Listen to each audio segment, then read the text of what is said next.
चित चोर प्रभु जय जय माकन चोर निमानुजा श्यामल कोमलांगम सीता समारोपितवागम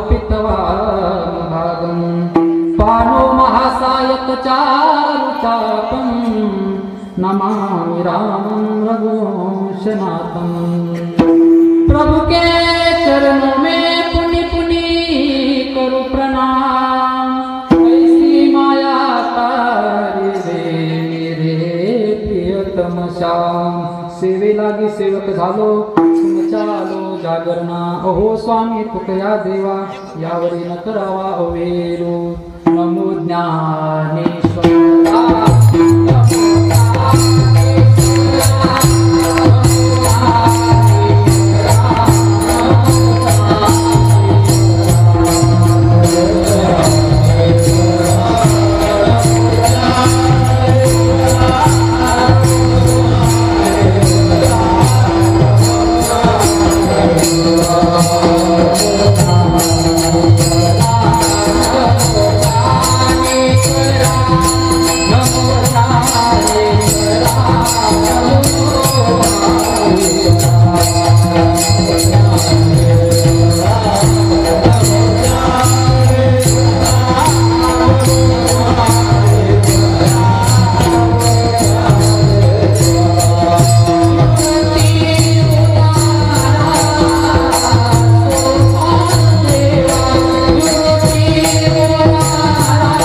ज्ञानेश्वरा निवृत्ती उदारा सोपान देवा मुक्ताबाई नमो त्रिभुवन पावनी आद्यत्रय जननी देवाचे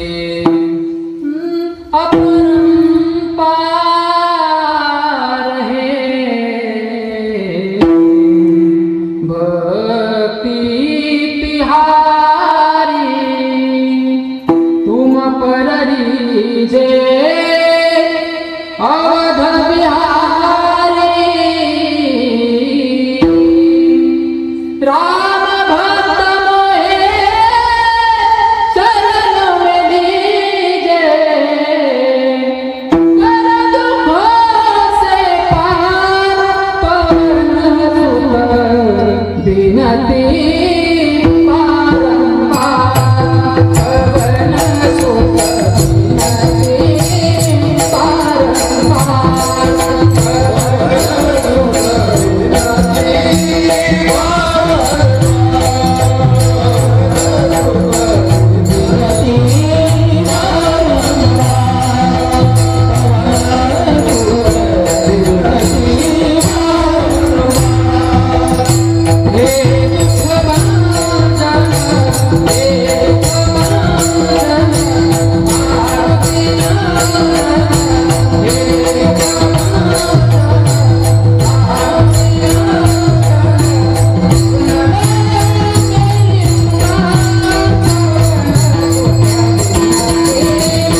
रोजच्या व्यवहारी सुख लाभ झाला आनंद कोंदला मागे पुढे संगती पंगती देवा सवे घडे नित्या नित्य जोडे त्याची साथ प्राप्त स्थळी कीर्तन रूपी सेवे करता निवडलेला अभंग महान भगवत भक्त संत सम्राट विश्ववंद्य महाराष्ट्र भूषण देहूचे सुप्रसिद्ध साधू वैराग्याचे मूर्तिमंत पुतळे वारकरी संप्रदायाच्या कळशस्थानी विराजमान असणारे पंचम पुरुषार्थ पंचमवेद निर्माते जगाचा संसार सुखाचा व्हावा याकरता आपल्या संसाराचे पूर्ण आहुती देणारे हिंदवे स्वराज्याचे संस्थापक छत्रपती शिवरायांचे श्री गुरु ज्ञानेश प्रिय विश्वमान्य विश्वप्रिय चिन्मय स्वरूप असणारे स्थितप्रज्ञ साधू या मराठी मनावर अधिराज्य गाजवणारा जगविख्यात महात्मा आणि या वारकरी संप्रदायाच्या विचार वटवृक्षाला लागलेलं गोंडस फळ देहू निवासी श्री संत जगद्गुरु तुकोबरा यांचा चार चरणाचा उत्कृष्ट असा या मानवी जीवाला खऱ्या सुखाचं खऱ्या लाभाचं ठिकाण सांगणारा अभंग कीर्तन रूपी सेवे करता निवडला आहे विठाला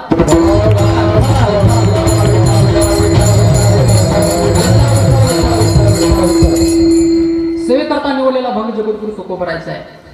या अभंगामध्ये जगद्गुरु तुकोबरा यांनी त्यांच्या जीवनामध्ये त्यांना सुखाचा लाभ कोणत्या गोष्टीमुळे झाला याची कारण मीमांसा या अभंगामध्ये जगद्गुरु तुकोबरांनी सांगितलेले त्यांच्या जीवनामध्ये आलेला जो अनुभव आहे या अभंगामध्ये महाराजांनी आपल्या समोर प्रकट केलेला आहे। सज्जन आहो मला सांगा या मंडपामध्ये बसलेले सर्व लोक जेवढे मंडळी आहेत त्यांना मी जर एक प्रश्न विचारला तुम्हाला भरपूर पैसा देऊ का तर काही लोक याच्यातले हा म्हणतील काही लोक नाही म्हणतील काही लोकांना विचारलं तुम्हाला गाडी बंगला देऊ का काही हा म्हणतील काही नाही म्हणतील काहीला विचारलं भले मोठमोठ्याने तुम्हाला पद देऊ का काही म्हणतील हा काही म्हणतील नको परंतु मी सर्वांना एक प्रश्न विचारतो या मंडपामधील मी सर्व लोकांना जर प्रश्न विचारला तुम्हाला मी सुख देऊ का तुम्हाला असं वाटतं सुख नको म्हणणारा माणूस मला या मंडपामध्ये शोधून सुद्धा सापडणार नाही का तर प्रत्येकाला सुख हवं आहे अगदी एखाद्या वेड्या माणसाला जरी विचारलं तुला सुखाची अपेक्षा आहे का सुखाची तुला गरज आहे का तर तो माणूस सुद्धा काय म्हणेल मला सुख हवं आहे।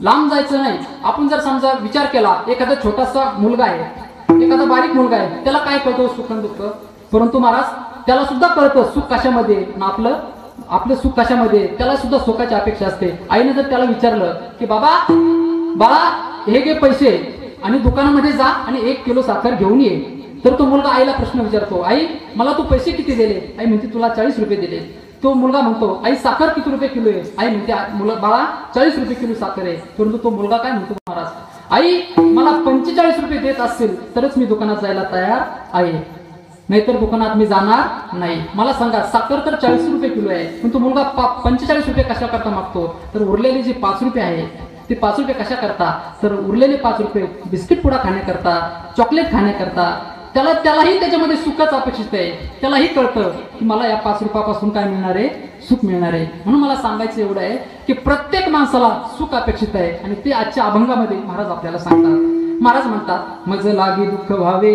ऐसे कोणी जीवे न भावे कुणालाच वाटत नाही मला दुःख व्हावं प्रत्येकाला वाटतंय मला सुख मिळालं पाहिजे परंतु महाराज घडतंय असं आपल्याला सुख मिळत नाही। म्हणून महाराज आजच्या अभंगामध्ये सांगतात आपण जर सज्जन आहोत सर्व मानवी जीवनाचं जर आपण अवलोकन जर केलं विचार जर केला तर आतापर्यंत तर आमचे गुरुजी आम्हाला नेहमी पाठामध्ये सांगायचे या मृत्यू लोकामध्ये जो प्राणी मनुष्य देह घेऊन जन्माला आला नवे इतर प्राणी असतील जो मृत्यू लोकामध्ये अवतीर्ण झाले म्हणजे जन्माला आले त्या प्रत्येक जीवाची एकच अपेक्षा आहे। महाराज आम्हाला सांगायचे मुंगीपासून हत्तीपर्यंत मुक्तापासून पामारापर्यंत जीवदशेपासून तर शिवदशेपर्यंत नव्हे काश्मीरच्या चंदनवनापासून तर मलयगिरीच्या नंदनवनापर्यंत प्रत्येक जीव हा सुखाच्या पाठीमागे धावताना आपल्याला दिसतो परंतु महाराज आपले हे सुद्धा सकाळी उठल्यापासून तर रात्री झोपेपर्यंत माणसं सुखाच्या पाठीमागे धावतात। सकाळी उठल्यापासून झोपेपर्यंत जन्माल्यापासून मृत्यूपर्यंत पहिल्या श्वासापासून तर शेवटच्या श्वासापर्यंत आपली नुसती सुखासाठी धडपड चालू आहे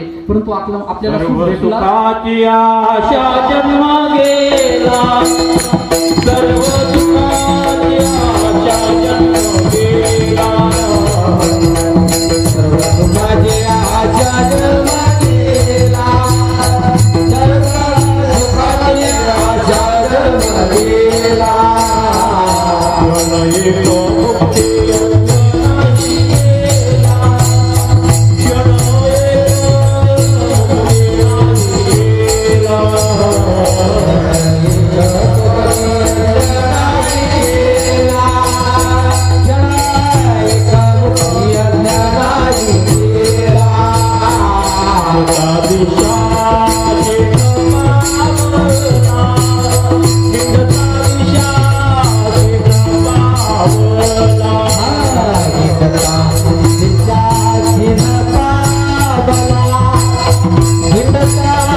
सुखाची आशा जन्म गेला तरी आपल्याला सुख, आपला अख्खा जन्म गेला तरी आपल्याला सुखाची प्राप्ती झाली नाही महाराज. मला सांगा, या मंडपामधून इतके लोक बसलेले आहेत, यापैकी एखाद्याने हातवर करून सांगा की महाराज माझ्या जीवनामध्ये मला सुखाचा लाभ झाला, माझ्या प्रपंचामध्ये मला सुखाचा लाभ झाला आणि त्याच्यामुळे आता माझ्या जीवनामध्ये कुठलंच टेन्शन राहिलेलं नाही. मला एखादा माणूस हातवर करून सांगा की माझ्या जीवनामध्ये कुठलं टेन्शन नाही. बरं का भास्कर बाबा, आता जर पाहायला गेलं टेन्शन नाही असा माणूस जगामध्ये सापडणार नाही. कारण प्रत्येकाच्या मागं कशा ना कशाचं तरी टेन्शन आहे महाराज. प्रत्येकाच्या मागं कशा ना कशाचं तरी टेन्शन आहे, परंतु बिगर टेन्शनचा माणूस आपल्याला सापडणार नाही. आपण जर बघितलं संपूर्ण जगात जग जो माणूस चालवतो, संपूर्ण भारत देश जो माणूस चालवतो, त्याच्या डोक्यावर एक परचा आपल्याला टेन्शन दिसणार नाही. त्याचा चेहऱ्याकडे जर आपण बघितलं कधीही आपल्याला त्याचा चेहरा फ्रेश दिसेल. परंतु आपल्याला महाराज गल्लीमध्ये सुद्धा काही काम नाही तरी काही काही माणसाचे चेहरे पाडलेलेच असतात. इतकं टेन्शन आहे महाराज. आता आपल्याकडे बघा, आपल्या सनातन धर्मामध्ये सकाळी सकाळी जर रस्त्याचे घराच्या बाहेर माणूस पडला, रस्त्याने चालला, मंदिराकडे येत असला, एखादा व्यक्ती समोर आला, आपण म्हणतो राम राम राम राम म्हणतो. तुमच्याकडे म्हणते की नाही कार्यालय हा का बोलत चला बघ, मला याचं टेन्शन आहे. आता तुम्ही बोलत का नाही म्हणतात का नाही? राम राम म्हणतात आपल्याकडे. राम राम म्हणायचं आपल्याकडे पद्धत आहे. परंतु काय काय माणसाला राम राम म्हणतात, राम राम नुसतं म्हणतात, ते कसं तरी वाकडं तोंड करून म्हणतात. पण आपण जर विचारलं कसं काय बरं आहे का, बरं आहे म्हणतात. म्हणजे बरं आहे म्हणताना सुद्धा त्याचा पार चेहरा पडलेला असतो. इतकं सध्या अवघड आहे. विठाला विठाला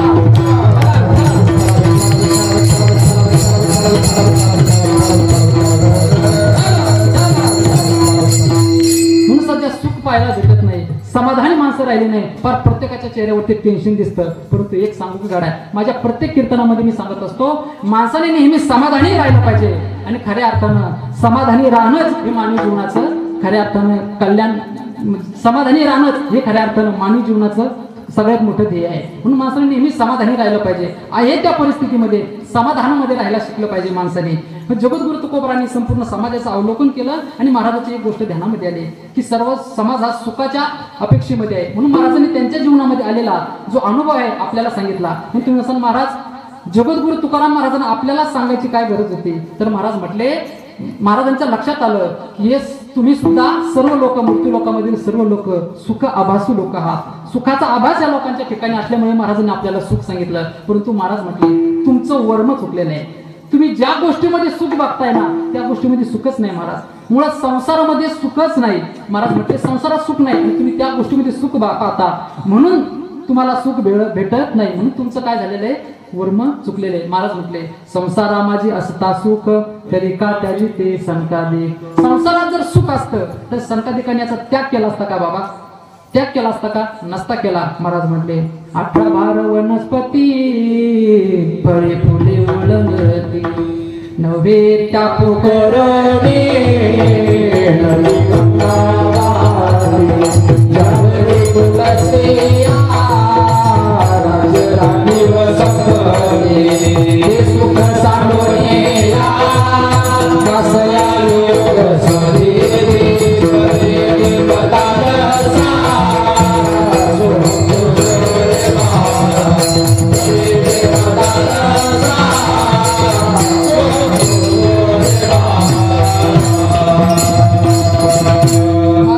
संसारामध्ये जर सुख मिळालं असतं तर संकादिकांनी त्याचा त्याग केला असता का? मोठमोठाले राजे महाराजे ज्यांचं ऐश्वर एवढं होतं ते लोक त्यांनी सगळं सोडून देऊन डोंगरादाराने जाऊन राहायला गेले असते का?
महाराज म्हटले प्रपंची जरी सुख जोडे तरी काय सेविती गिरीकडे, राज्य टाकून गेले थोडे ते का वेडे म्हणावे. महाराज म्हणजे संसारामध्ये जर सुख असतं, जे राज्य सोडून गेले, एवढा मोठा अधिकार सोडून गेले, एवढा मोठी असलेली जागीरदारी सोडून गेले, ते का वेडे म्हणावे का. म्हणून तू आम्हाला संसारामध्ये सुख मिळणार नाही का. ते संसारामध्ये सुखच नाही महाराज म्हणजे. बांधवडी आई हा संसार सुखाचा विचार नाही कोठे. मला सांगा आतापर्यंत आपल्याला सुख मिळालं नाही, परंतु आपल्या मनामध्ये सुखाची जी इच्छा आहे, सुख संसाराची जी इच्छा आहे, संसार करण्याची ती पण सुटली नाही महाराज. महाराज म्हणजे अजमेला बजमेला बाप मसना गेला,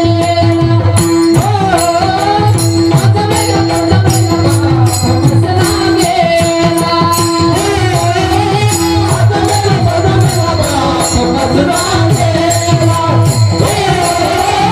अजमेला बजमेला बाप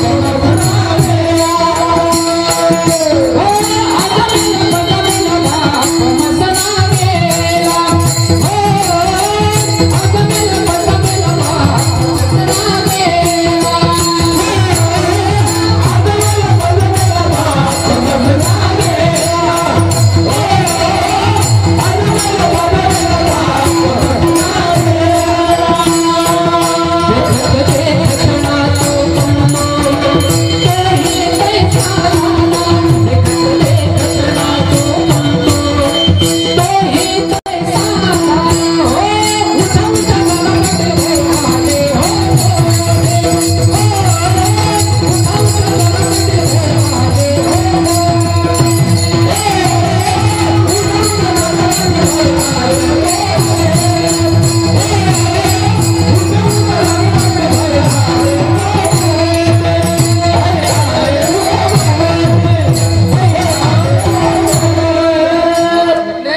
गेला, पंजा गेला, बापही मसनामध्ये गेला, तरी आपल्या पोराला आपण संसारामध्ये ढकलच. लग्न होत नाही महाराज पोराचे, तरी किती तळमारी चालू आहे माझ्या बापांची. ह्या पाहुण्याकडे जाते आणि त्या पाहुण्याकडे जाते, शेजारणीला भेटते आणि तुपल्या पाहुण्यात आहे का एखादी मुलगी, आमच्या पाहुण्यात आहे का एखादी मुलगी. लाख देऊ, 2 लाख देऊ, 5 लाख 10 लाख मजल गेली महाराज, पण तरी ही मुलगी भेटत नाही. कशाला आपण तरी आपल्यालाही संसाराची आसक्ती अजून सुटलेली नाही, आपल्यालाही सुख भेटलं नाही, परंतु आपल्या लेकरा बाळाला सुद्धा आपण संसारामध्ये ढकलल्याशिवाय राहत नाही. सांगणाऱ्याचीही सुटली नाही आणि ऐकणाऱ्याचीही सुटली नाही. म्हणून तर सगळं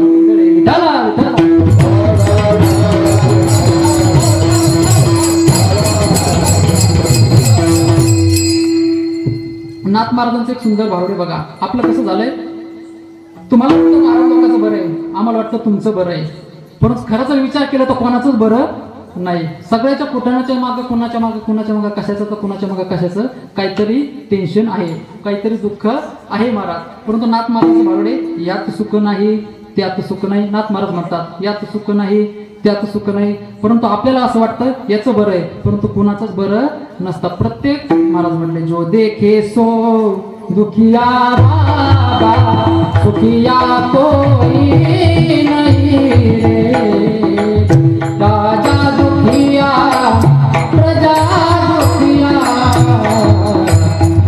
राजा दुखिया प्रजा दुखिया, दुखिया धन बैरागे दुखिया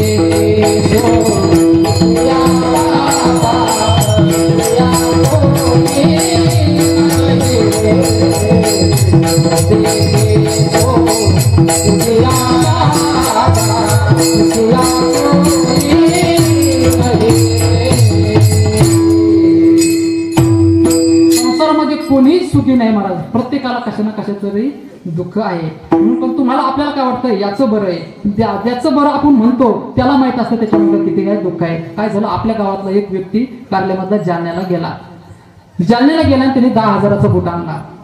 10,000चा बूट आणल्यानंतर सगळ्या गावाच्या सप्त्यामध्ये त्याच्या बुटाची चर्चा. आमकेने 10,000चा बूट आणला, तमकेने 10,000चा बूट आणला, त्याच्याच बुटाची चर्चा. परंतु गावातले मग काय 4-5 जण कमिटीमध्ये, आमचे एकनाथ मामा असतील, आमचे सांगोली मामा, हे आमचे पाहुणे पुंडे मामा, ते गेले सगळे त्यांच्याकडे गेले. त्यांच्याकडे गेल्यानंतर त्या माणसाला सांगितलं की बाबा तुम्ही 10,000चा बूट आणला, परंतु सप्त्यामध्ये कीर्तनकाराचं कीर्तन ऐकायला सुद्धा लोकांची इच्छा नाही. सगळ्याचं मन तुमच्या बुटाकडे, तुम्ही तुमचा बूट तरी कसा आहे असं नेमकं आम्हाला दाखवा. मग ते माणूस म्हटला काय सांगू तुम्हाला, त्या बुटाची चर्चा होऊ द्या, ते तिकडच जाऊ द्या. परंतु ते म्हटले, अरे सगळे लोक तुझ्या बुटाची चर्चा करतात, आम्ही केलं म्हणून काय झालं. ते म्हटलं, तुम्ही करता याच्यामध्ये नवल नाही, तुमचंही खरं आहे, परंतु 10,000चं आणलेलं बूट माझ्या पायाला चावतोय किती हे माझं मलाच माहिती आहे. सांगण्याचं तात्पर्य, आपल्याला वाटतं याच्यामध्ये हा सुखी तो सुखी, परंतु ज्याची त्याला माहित असतं की कोणाचं काय चाललंय, आपल्या मागं काय कशाचं दुःख आहे, प्रत्येकाला माहिती असतं. म्हणून जगद्गुरु तुकाराम महाराज म्हटले, महाराजांनी त्यांच्या जीवनातला अनुभव सांगितला. माझ्या जीवनामध्ये जो अनुभव आलाय तो 2 प्रकारचा अनुभव सांगितला, एक प्रापंचिक अनुभव आणि एक संसारिक अनुभव.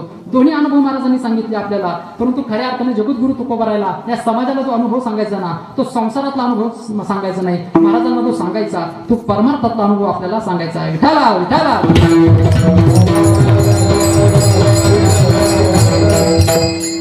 म्हणून सेवेला सुरुवात करण्याबद्दल थोडासा एक परिहार द्यायचा, म्हणजे असा सालाबाद प्रमाणे याही वर्षी चालू असलेला अखंड हरिनाम सप्ताह भगवंताच्या कृपेने, थोर साधू संतांच्या आशीर्वादाने, तसेच गुरुवर्य नाना महाराज पोफळीकर असतील, आसारामजी सांगोळे मामा असतील यांच्या प्रेरणेने व सर्व गावकरी मंडळीच्या सहकार्याने चालत असलेला हा भव्य दिव्य मोठा ज्ञानामृत सोहळा अखंड हरिनाम सप्ताह. आणि या सप्ताहामध्ये 5व्या दिवसाच्या कीर्तनरूपी पुष्प गुंफण्याची संधी माझ्यासारख्या अज्ञानी बालकाच्या वाट्याला आली, हे माझं परम भाग्य समजतो. तुमच्या या ठिकाणी जेवढे कीर्तन साथी करता माझ्यासोबत आहेत किंवा ऐकणारी मंडळी आहेत, यांच्या सर्वांपेक्षा मी लहान आहे. ज्ञानाने, मानाने, वयाने, सगळ्या गोष्टींनी लहान आहे. परंतु माझ्या छोट्याशा बुद्धीला जसं जमेल तसं या अभंगावरती चिंतन करण्याचं मी 1 तासभर तुमच्या समोर प्रयत्न करणार आहे. परंतु आतापर्यंत मला जशी साथ दिली सुरुवातीपासून, तशीच तुम्ही शेवटपर्यंत साथ द्या, असे मला तुमच्याकडून अपेक्षा आहे. या सेवेकरता उपस्थित असणारे सर्व गुणीजन मंडळी, आमचे आपल्या गावचे सुपुत्र, महाराष्ट्रभर ज्यांचं नाव आहे अशा असणारे मृदंग सम्राट आमचे माऊली महाराज कोल्हे असतील, तसेच सर्वच गाव, आता सर्वांचे काही नावं घेत बसत नाही कारण आपल्याकडे टाइम नाही. आता काल सगळ्यांची नावं घेतली असतील, मग काल संक्रांत झाली ना, त्यामुळे काय आज नाव घेत नाही.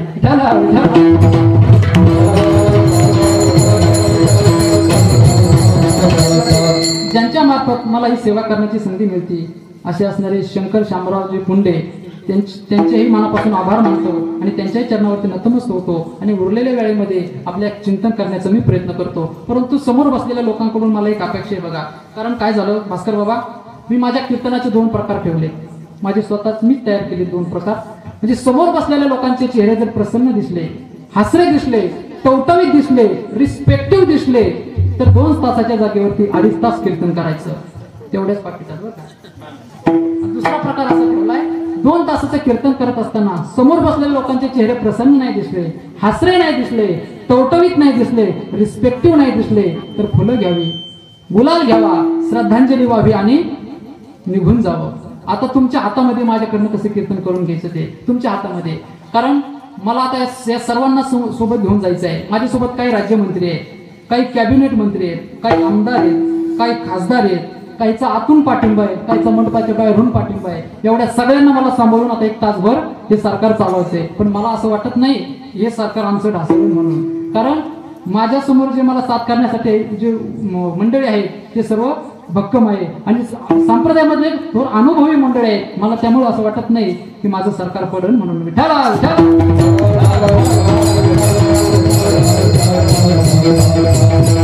कीर्तनामध्ये ज्या ज्यावेळी विठ्ठल विठ्ठल आपला असं मंत्र पडेल त्यावेळी हाताने टाळी आणि मुखाने नामस्मरण करा. काय सज्जनाओ, या कीर्तनाचा महिमा फार मोठा आहे. कारण महाराज म्हणतात ज्या ठिकाणी भगवान परमात्म्याचं नामस्मरण चालू असतं, कीर्तन चालू असतं, त्या ठिकाणी साक्षात भगवान पांडुरंग परमात्मा अवतीर्ण झालेले असतात. महाराज म्हणतात माझे भक्त गाते जेथे नारदामी उभा तेथे. याही पुढे जर जाऊन सांगायचं झालं तर नाथ महाराज म्हणतात ऐसा संवाद कैलास गिरी गिरी जैसे सांगे त्रिपुरारी एका जनार्दनी सत्य निर्धारे कीर्तन गजरे उभे तिन्ही देव. साक्षात ब्रह्मा विष्णू महेश हे 3ही देव कीर्तनामध्ये अवतीर्ण झालेले असतात. आणि काय करतात, नुसतं अवतीर्ण झालेले नसतात महाराज, तर काय करतात, देव चिरज चिरणीची माती धावत चालती मागे मागे. किंवा जगद्गुरु तुकोबारा म्हणतात तुका म्हणे अशी कीर्तनाची गोडी प्रेमे घाली उडी नामासाठी. एवढं नाम भगवंताला आवडतं म्हणून ते ज्या ज्यावेळी भगवंताचं नामस्मरण आपल्या कानावरती पडेल त्यावेळी हाताने टाळी आणि मुखाने नामस्मरण करा. कारण सज्जन हो, गावामध्ये अखंड हरिनाम सप्ताह कशामुळे करायचा, कशामुळे करायचा, कशामुळे करायचा, पैसे जास्त झाले म्हणून करायचा का नाही. की आपल्या गावामध्ये जो वर्षाचे दिवस किती मुन्ना वर्षाचे दिवस किती 365 दिवस आपल्या गावामध्ये जे अशुद्ध वातावरण तयार झालेलं असतं ना, ते अशुद्ध वातावरण या 7 दिवसामध्ये शुद्ध करण्याची ताकद या भगवंताच्या नामस्मरणामध्ये असते. म्हणून गावामध्ये 8 दिवसाचा अखंड हरिनाम प्रतिवर्षी केला जातो. तुम्ही म्हणसाल महाराज ते ठीक झालं, परंतु या नामस्मरणाचा परिणाम तरी काय होतो? तुमच्या आमच्या जीवनावरती ह्या नामस्मरणाचा परिणाम सुद्धा होत असतो. साधू संतांनी आपल्याला सांगितलं, आपल्याला नाही मोठमोठ्याने योग साधना करता येत, नाही आपल्याला तीर्थयात्रा लांब लांब जाता येत, परंतु साधू संतांनी आपल्याला सोपा परमार्थ सांगितला. भारती बाबा सोपा परमार्थ आपल्याला सांगितला साधू संतांनी, तो म्हणजे की महाराज म्हटले, कामामध्ये काम काही म्हणा राम राम, तिने काय होईल? भवश्रम सुख होईल, दुःखाचे सर्व दुःखाचं सुख होऊन जाईल. कशामुळं? तर भगवंताचं नामस्मरण केल्यामुळं. म्हणून मी माझ्या प्रत्येक कीर्तनामध्ये सांगत असतो, आपण जे दररोजची दिनचर्या करत असतो ना, त्यावेळेस आपण भगवंताच्या नामाची जोड त्या कामाला दिली पाहिजे. आणि तुम्ही जर त्या कामामध्ये भगवंताच्या नामाची जोड जर दिली ना, तर बघा तुमच्या कामाचा परिणाम कसा होतो. ते आपण स्नान तर रोजच करतो. स्नान माहिती ना करतात तुमच्याकडे कोणी? करता ना रोज? आंघोळ करताय ना? का जुम्मे करते ना? स्नान तर आपण रोजच करतो, परंतु नुसतं स्नान करता करता जर भगवंताचं आपण नामस्मरण जर केले ना, तर महाराज ते स्नान राहत नाही, ते तीर्थ स्नान होऊन जातं. वाचे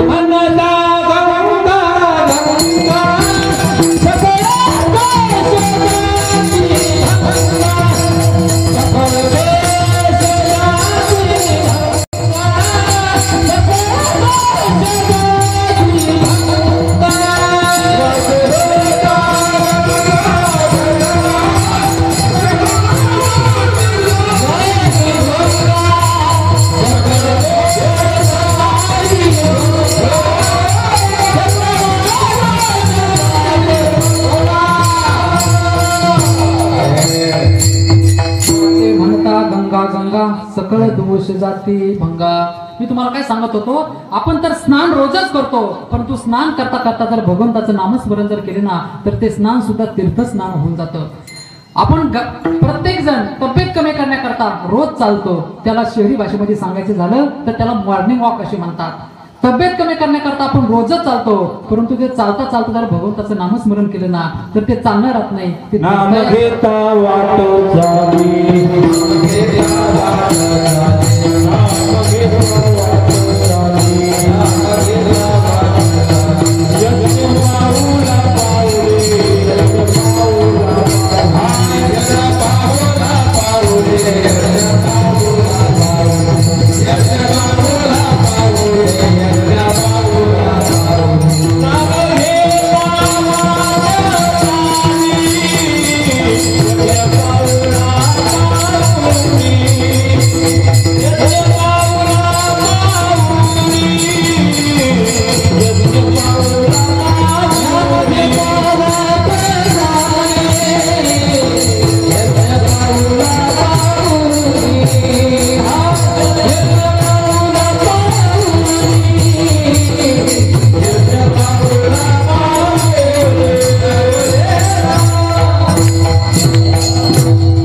महाराज म्हटले, नाम घेता वाट चाली, यज्ञ पाऊला पावले. म्हणून आपण प्रत्येक क्रिया करताना भगवंताचं नामस्मरण केलं ना, तर त्याचा परिणाम आपल्या या कार्यामध्ये आपल्याला पुण्य मिळतं. स्नान करताना जर आपण नामस्मरण केलं तर स्नानाचं तीर्थ स्नान होऊन जातं. चालताना जर आपण नामस्मरण केलं तर त्याचं तीर्थयात्रा होऊन जाते. स्वयंपाक आपण रोजच बनवतो, महिला मंडळी स्वयंपाक घरामध्ये आपण रोजच बनवतो, परंतु टीव्ही बघत बघत जर स्वयंपाक बनवला तर त्या स्वयंपाकामध्ये ती हिरोईन उतरल्याशिवाय राहणार नाही. परंतु स्वयंपाक आपण बनवत असताना जर आपण भगवंताचं नामस्मरण केलं ना, तर तो नुसता स्वयंपाक राहणार नाही, तो महाप्रसाद होऊन जाईल. आणि आपण घरामध्ये प्रत्येक जण राहतो, परंतु त्याच घरामध्ये याची त्याची निंदा करण्यापेक्षा, याची त्याची उणीधुणी करत बसण्यापेक्षा जर घरामध्ये भगवंताचं नामस्मरण केलं, हरिपाठ केला, रोजचा जर काकडा जर केला, तर त्या घराचं मंदिर होऊन जातं. आणि ज्या गावामध्ये भगवंताच्या नामाचा अखंड हरिनाम सप्ताह होऊन जातो ना मंडळी, ते गाव सुद्धा गाव राहत नाही, तर त्या गावाचं सुद्धा तीर्थक्षेत्र होऊन जातं. एवढी ताकद या भगवंताच्या नामस्मरणामध्ये.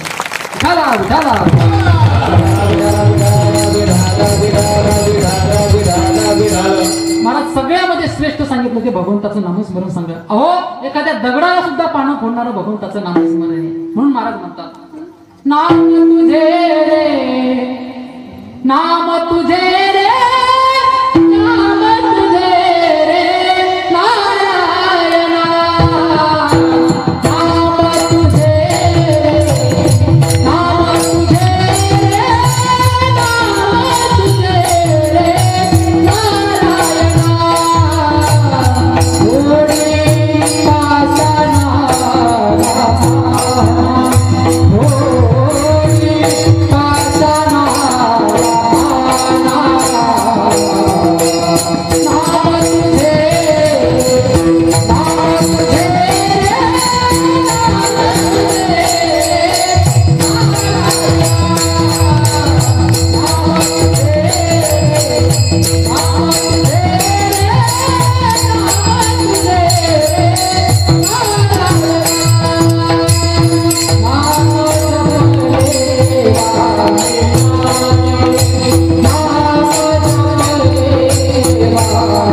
चांगलं एवढं सुंदर भगवंताचं नामस्मरण आहे, म्हणून तुम्ही आम्ही नामस्मरण केलं पाहिजे.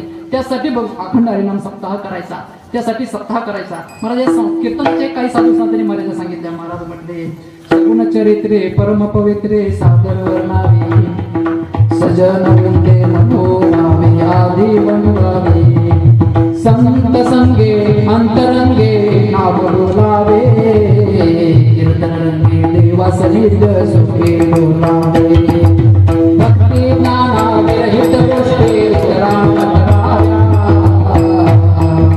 प्रेम देवा क्या जेणे करोने मूर्ती ठसावे अंतर श्री हरीचे ऐसे कीर्तन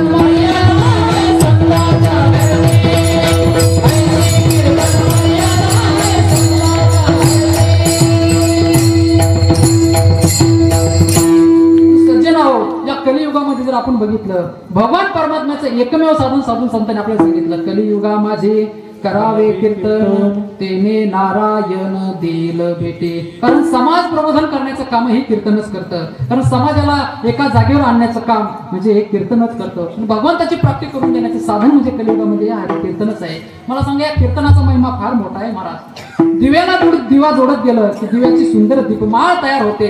माणसाला माणूस जोडत गेलं माणुसकीचं सुंदर नातं तयार होतं. फुलाला फुल जोडत गेलं फुलांचा सुंदर पुष्पहार तयार होतो. मला सांगा तुम्हाला जर माणुसकीचं सुंदर नातं बघायचं असेल तर तुम्हाला संतांकडे जावे लागेल. माणुसकीचं सुंदर नातं तुम्हाला बघायचं असेल तर तुम्हाला देवाकडे जावं लागेल. आणि माणुसकीचं सुंदर नातं जर तुम्हाला बघायचं असेल ना महाराज तर तुम्हाला या हरिकीर्तनामध्ये यावं लागेल. त्यावेळेस तुम्हाला कारण या ठिकाणी महाराजांनी सांगितलं या रे लहान थोर याती भलती नारी नर पुन्हा याता याती धर्म नाही विष्णुदासा किंवा विष्णुमाया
समान अधिकार साधू संतांनी दिलेला आहे महाराज. म्हणून कीर्तनाचं महत्व फार वेगळं आहे महाराज. डोळे हे तलाव नसतात तरी सतत भरून येतात.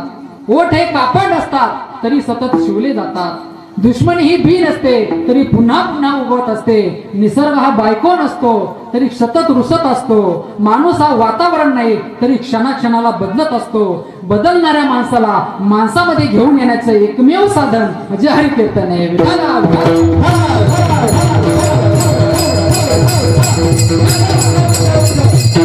आजच्या अभंगामध्ये जगद्गुरु जगद्गुरु तुकोबारायांनी त्यांच्या जीवनामध्ये जो परमार्थिक लाभ झाला हो आपल्याला सांगितला. सज्जन हो, दोन प्रकारचे अनुभव, एक परमार्थिक अनुभव आणि दुसरा संसारिक अनुभव. पण महाराज आमचे गुरुजी नेहमी सांगायचे, आपल्याला जर लोकांना सांगायचं असेल ना, समाजाला